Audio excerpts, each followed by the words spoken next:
현대인들은 기적을 잘 안 믿습니다.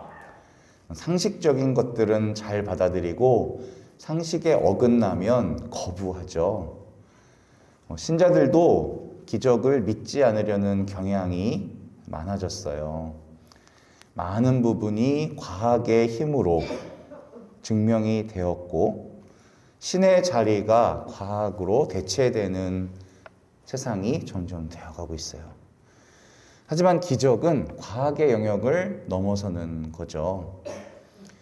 성경 안엔 많은 기적들로 가득 차 있습니다. 구약에도 많지만 예수님이 행하신 기적이 한두 가지가 아니에요. 만약 성경에서 기적을 빼내버린다면 그건 성경이 아닌 거예요. 그리고 예수님의 메시지와 기적이 다 연결되어져 있어요. 기적이 메시지가 되고 또 그 메시지 안에는 기적이 들어있어요. 이 말은 예수님이 기적을 하실 때마다 그 기적에 분명한 이유와 목적이 있었다는 것을 말해주는 거예요. 특별히 오늘 예수님의 첫 번째 기적, 그것이 혼인잔치에서 벌어지거든요. 그 복음 끝에는 오늘 기적을 표징이라고 해요. 영어로 사인이에요. 그래서 이 사건을 통해 하느님이 특별한 메시지를 전하고 싶은 의도가 있으시다. 그거예요. 그러니 그 의도에 대해서 한번 알아보면 좋겠죠. 오늘 기적이 일어난 시점은 포도주가 떨어진 시점이래요. 이 표현은 당시 유다 문화에서는 있을 수가 없는 심각한 일이었다고 해요. 뭐 술 떨어지면 가서 마트 가서 사오면 될 텐데 그렇게 단순한 문제가 아니에요. 이거는 우리 잔치로 치면은 잡채가 좀 모자랐네, 아이고 전이 떨어졌네, 뭐 이런 문제가 아니라는 거예요.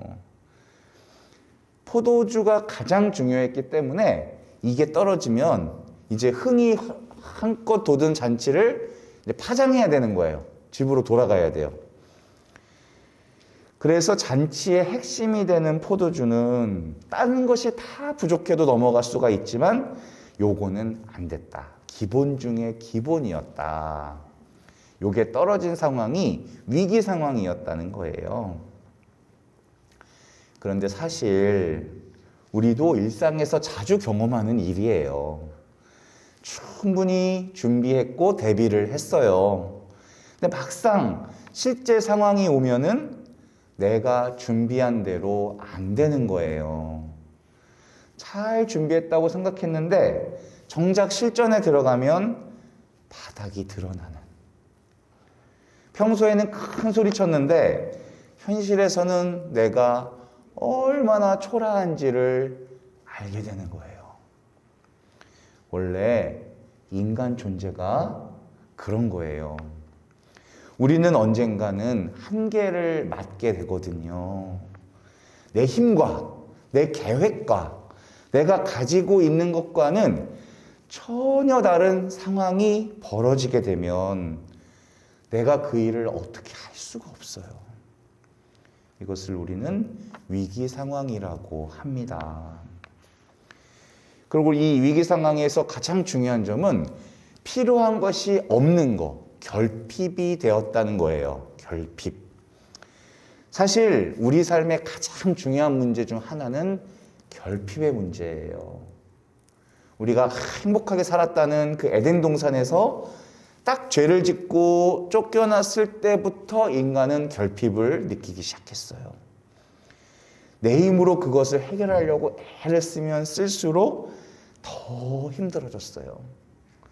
내 부족함을 채우기 위해서 몸부림쳤는데 그게 잘 안 되는 게 우리 인생이라는 거죠.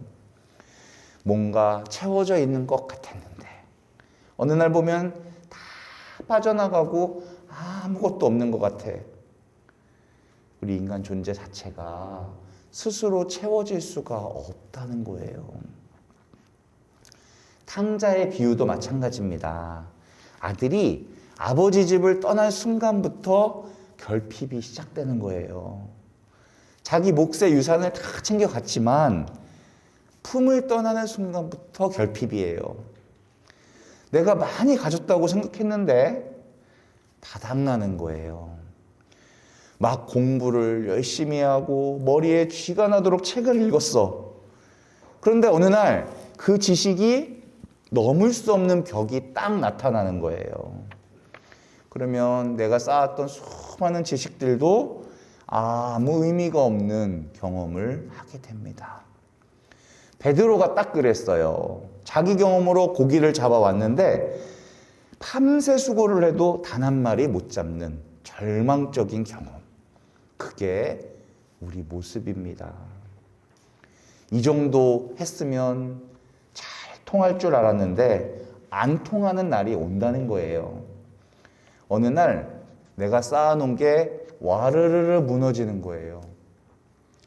돈을 쌓아놓은 사람이 그 돈을 믿고 살고 그 힘이 대단한 줄 알았어요.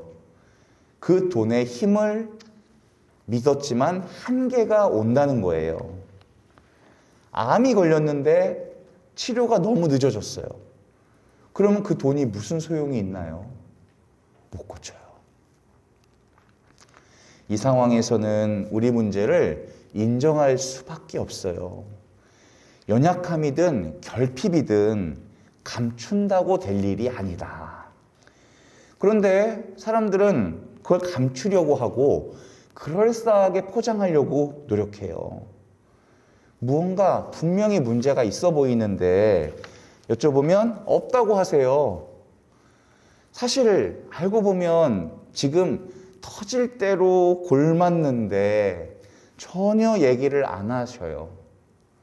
그냥 신부님 우리 가족 건강을 위해서 기도해 주세요. 이렇게 말씀하세요. 저는 이것을 병든 자존심이다라고 생각해요. 결핍을 인정하지 않는 거죠. 내 바닥난 상황을 고백하고 인정하지 않는 거예요. 김건희 씨가 한때 욕심 때문에 지금 얼마나 수치스러운 일을 당하고 있어요. 오늘 밤에 7시간 녹취록이 공개된다는데 지금 얼마나 불안하고 초조하겠어요. 이럴 땐 주님께 다 인정하고 그분께 매달려야 돼요. 완전히 다 내려놓고 회개해야 됩니다. 그래서 오늘 복음에서 중요한 것은 모자랐어요. 모자랐죠? 이것을 채워요. 모자람과 채움 사이에 연결을 어떻게 하느냐가 중요해요. 그래서 가만히 보면 누가 그 역할을 하셨냐면 어머니 마리아. 어머니께서는 포도주가 모자라는 이 상황에서 즉각적으로 아들 예수님을 찾았어요. 아니 예수님이 왜? 예수님도 손님이잖아요. 그냥 굳이 그럴 필요가 없었어요. 그리고 아직 때가 오지 않았다고 말씀하셨고 하느님의 아들로서의 모습을 드러낸 적이 한 번도 없었어요. 예수님은 더군다나 기적을 하시려고 잔치에 오신 게 아니에요. 그죠? 그래서 그러는 거. 아니 어머니 왜 저한테 그러십니까? 어머니라고도 안 해. 여인이시여? 요거 가지고 굉장히 성경학자들이 말이 많아요. 왜 저에게 그러십니까? 어머니의 청이 아주 냉랭하고 쌀쌀 맞죠.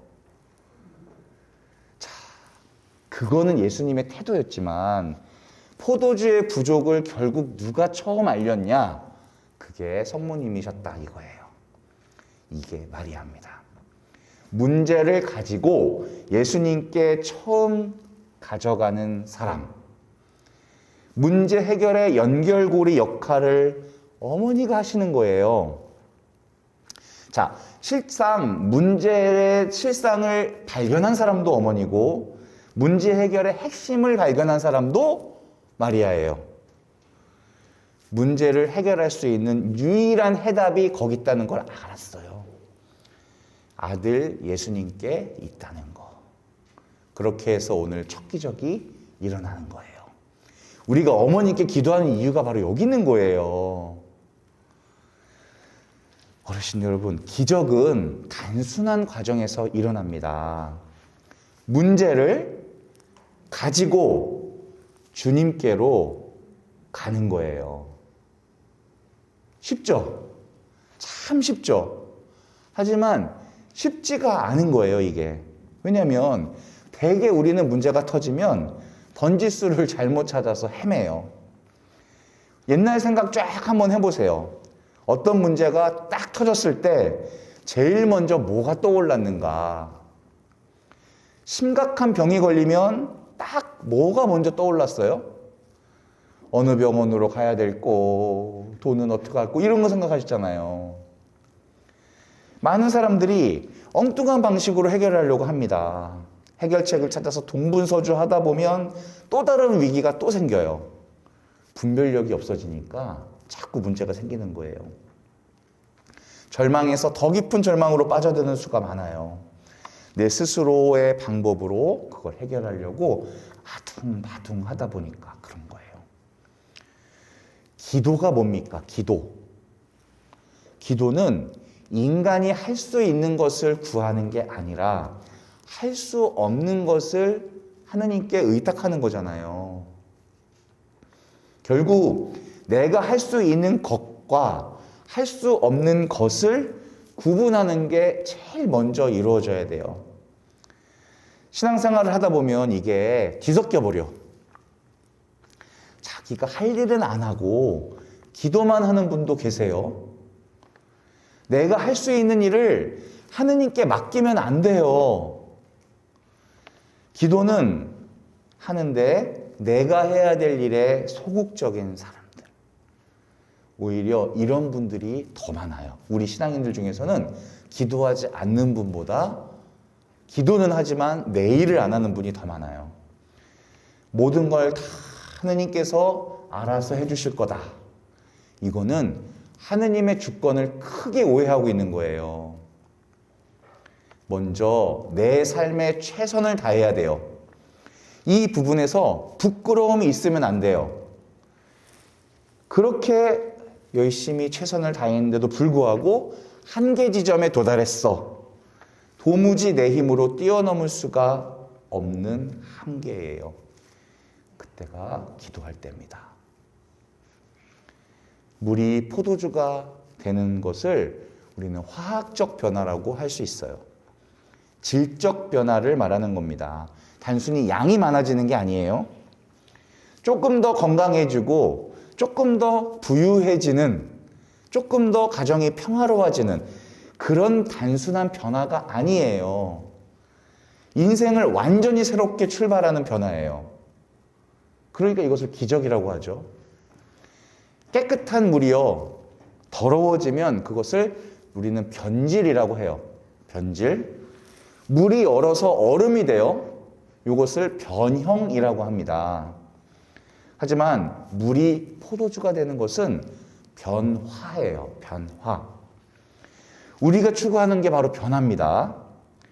어떤 외적인 모습이 조금 바뀌는 걸 얘기하는 게 아니에요. 변질은 필요 없어요.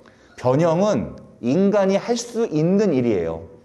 하지만 변화는 예수님 안에서 일어나는 본질적인 기적이에요.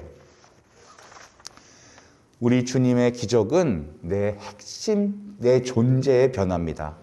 내 안에서 일어나는 진정한 변화예요. 오늘 물을 포도주로 바꾸신 예수님께서 나중에 최후의 만찬에서는 어떻게 하시냐? 포도주를 주시면서 얘들아, 이건 내 피야. 이건 내 삶이야. 이건 내 생명이야. 라고 하시면서 그걸 내주세요. 뭔가 결핍이 있으면 자꾸 찾아 헤매게 되는데 그러지 말고 주님께로 갑시다. 그리스도께서 내 안에서, 내 삶에서 어떤 변화를 일으키시는지 좀 보시기 바래요. 눈이 바뀝니다. 가치관이 바뀌어요. 주님 안에서 내 삶의 존재 방식을, 그것이 변화됨을 매일매일 기적처럼 체험하며 살아갈 수 있게 되기를 기도합니다. 아멘.